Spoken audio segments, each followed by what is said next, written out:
Hello and welcome to the fifth lesson in Spiral 3. Today's topic is algebra to solve a proportion. So we're back into algebra, and I want you to be able to demonstrate understanding on how algebra is used to solve proportions. So let's start taking a look down here at the example or the note. Oh my gosh, this is completely different than what you have done before. Of course, I'm being sarcastic here. In Spiral 1, I approached it right away with solving ratios and so on and so forth this way. It's nothing new. You need to be able to solve this. So this is technically review, but this is the focus of this particular concept today. So we should be able to move through this fairly quickly. Again, strategy when it's a one fraction equal to another, we can just do the cross multiplication. It allows you, it's a bulletproof method. Don't have to memorize what numbers get multiplied together. So we cross multiply. We have to get n by itself. So we divide both sides by 53. So that would leave us with n equals 22 times 15 divided by 53. And we get about 6.2. Now the question down below, this is the hard or the impossible one. Because it's in a ratio, you have to write it as a fraction first. Whew, that is exhausting. All right, now it's just like the previous question. So again, the reason we teach you a certain method is because it comes into play later, and it's saving us some time at this point. So we can move through our material a little bit quicker. So cross multiply, and again, get x by itself. So we're going to have to divide both sides by 7. So now it tells us exactly, and this is when I do the calculator. I don't do the intermediate steps. I do the calculator all in one step at the end. 33 times 19 divided by 7, and we get 89.6. So it is a review of the material we've covered already, so it does look familiar, which is kind of nice moving on. So I have a couple of examples here. I don't think I need to go through all of them. I'm going to do 2 examples quick because, like I said, this is not new. I think I'll pick number 3 and 4 because when the variable appears in the bottom, this is where people kind of get concerned, but it actually doesn't matter with our bulletproof strategy. So if we do our cross multiplication, we get 7 times x is 7x, 8 times 6. I want to get x by itself, so I'm going to divide both sides by 7. We do that to isolate for x.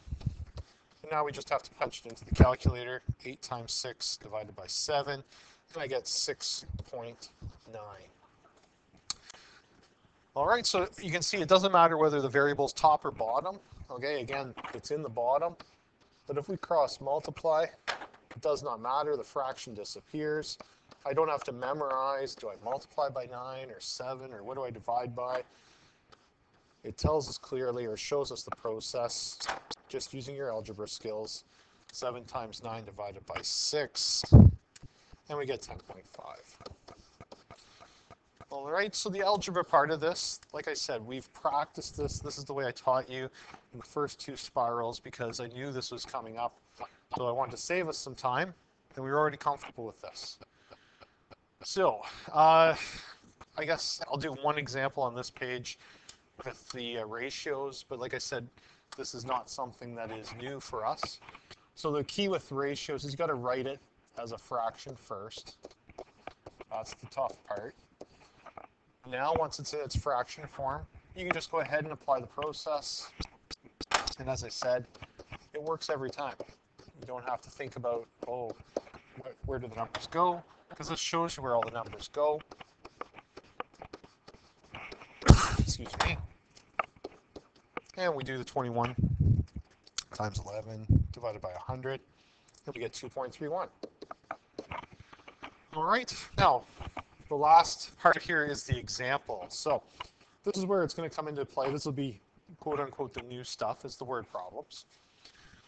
So it says that I am 1.53 meters tall.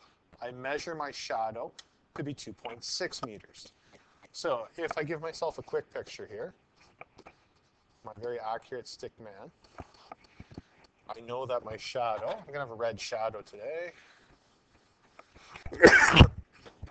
excuse me, it says that I'm 1.53 tall, and the shadow is 2.6. The shadow of a tree is 9.8 meters long. So over here somewhere, we have a tree, and its shadow is 9.8 meters long. We're looking for the height. So when we have a proportional question like this, the shadow is going to be the same because the sun is in the same location. We can say that a person's height compared to the shadow, so that's height to shadow, will be equal to another object's height to shadow. All right, because it has to be the same shadow because the sun's in the same location. So when we look at the problem, we're given the shadow length of the tree, which means we're looking for the height of the tree. From that, we can just go ahead and apply our algebraic method here in order to solve. So we'd have the 1.53 times 9.8 equals 2.6 times the h, dividing both sides by 2.6. I now know what to calculate here. So h equals 1.53 times 9.8 divided by 2.6. And that gives me about 5.8. Of course, this is a word problem, so you need a nice, clear, concise therefore statement. Therefore, the tree